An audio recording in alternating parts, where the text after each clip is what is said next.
So ayun nga guys, at kakatapos ko lang mag area dito sa Pandan Antique.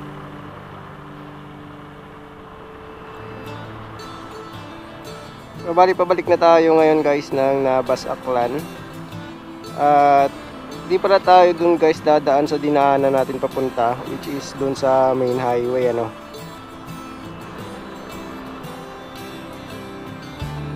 So bali dito tayo ngayon dadaan sa loob. Iikot tayo guys.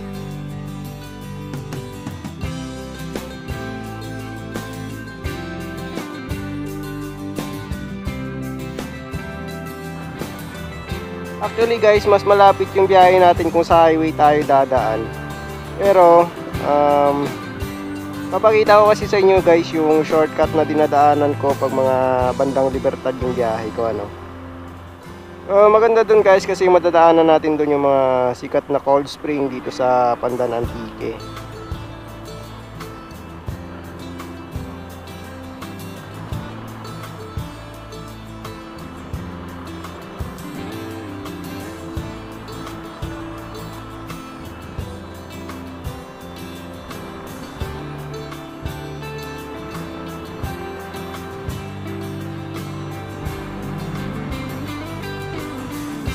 So dito tayo guys dadaan sa Santo Rosario. Ako pa rin to guys ng Pandan Antique ano. So madadaanan natin dito guys yung Naranjo Water Park, Dumagat River, saka yung sikat na Malumpati Cold Spring guys.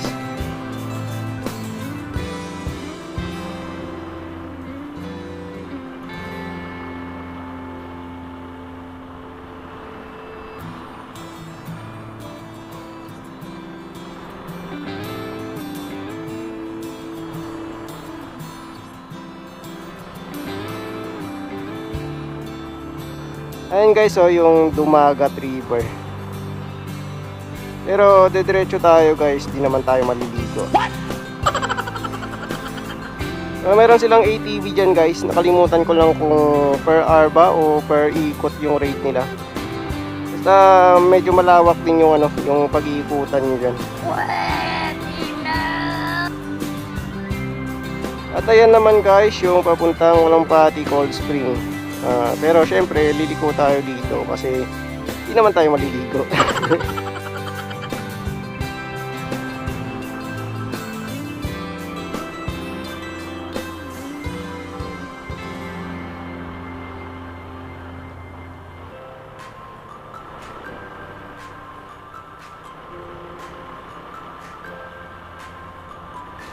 Pwede din kayo dito guys, dumaan sa ano, sa likod.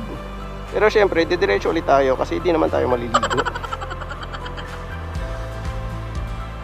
At ito guys yung dinadaanan ko pag Libertad yung area ko kasi medyo malayo na kung iikot ako dun sa highway mismo.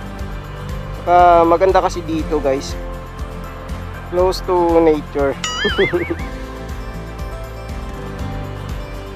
Puro na to guys, paahon na to guys. Maganda dito dumaan kasi may mga overlooking view, ganyan.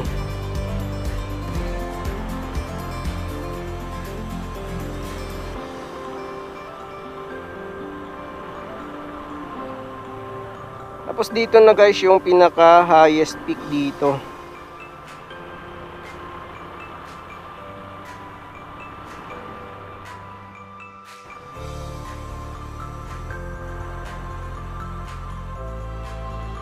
Tapos pagtapos nito puro na to palusong guys.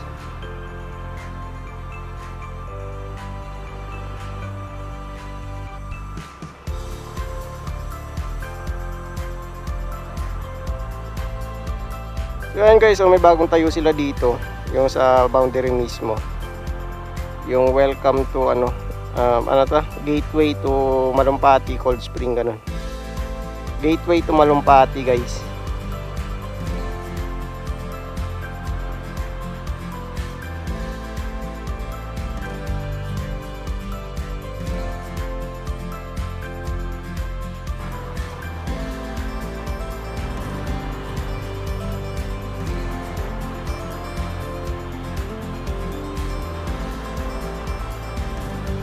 Ayun guys, so may nasiraan pa oh.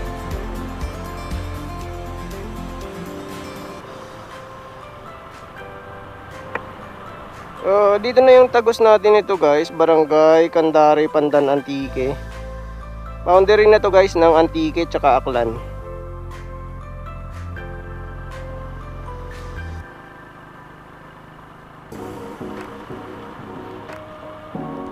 So ayan guys, at dito na tayo ulit sa highway.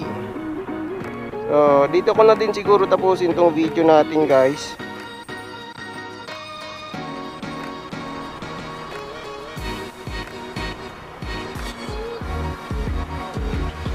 Maraming salamat guys sa inyong pagsama sa aking biyahe ngayong araw. Hanggang sa muli.